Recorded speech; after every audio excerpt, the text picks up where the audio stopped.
In this video, we'll be looking at the Andonstar digital microscope. This was sent to us to review, so let's take a look at it. Inside the box, the microscope is well packaged and secure. It comes with the microscope stand, the microscope itself, and various other accessories such as a remote control, a tools holder, and 2 additional lenses. The assembly instructions are decent enough, and the assembly process went pretty smoothly. After connecting the power with the included AC adapter, the device quickly powered on without any additional configuration. My first impression is that the image is very clear on the display and the refresh rate is fast even in low light conditions.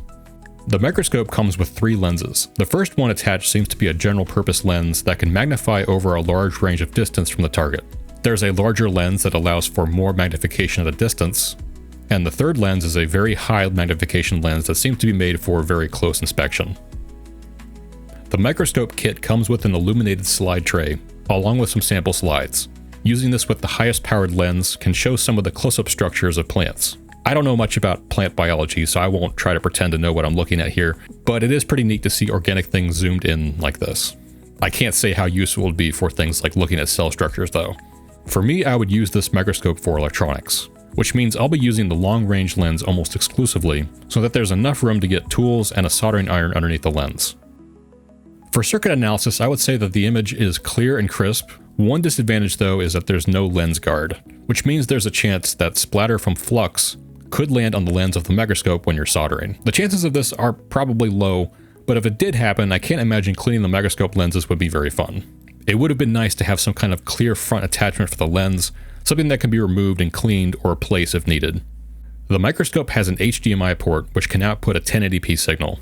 The image it generates is a bit grainy, but that could be because I'm blowing up the 1080p signal on a 4K display.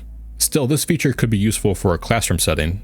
For example, I could see this being plugged into a projector during lectures. According to the manual, the microscope has software you can download that lets you connect the USB port of the microscope to a computer.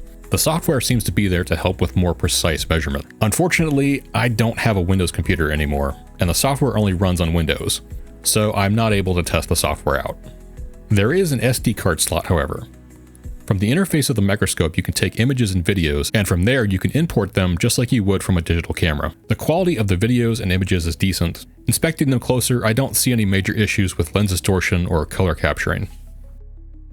In terms of power consumption, with the microscope at max brightness and recording video, the microscope uses around 6 watts, and most of that power seems to be from the LEDs themselves. So overall, I think the microscope is very well made. The only negatives I have are about the unguarded lenses and the software that only runs on Windows. But other than those things, the microscope is still a quality piece of kit. So if you're looking for a reasonably priced microscope for electronics work, I think the Andonstar microscope would be a good option.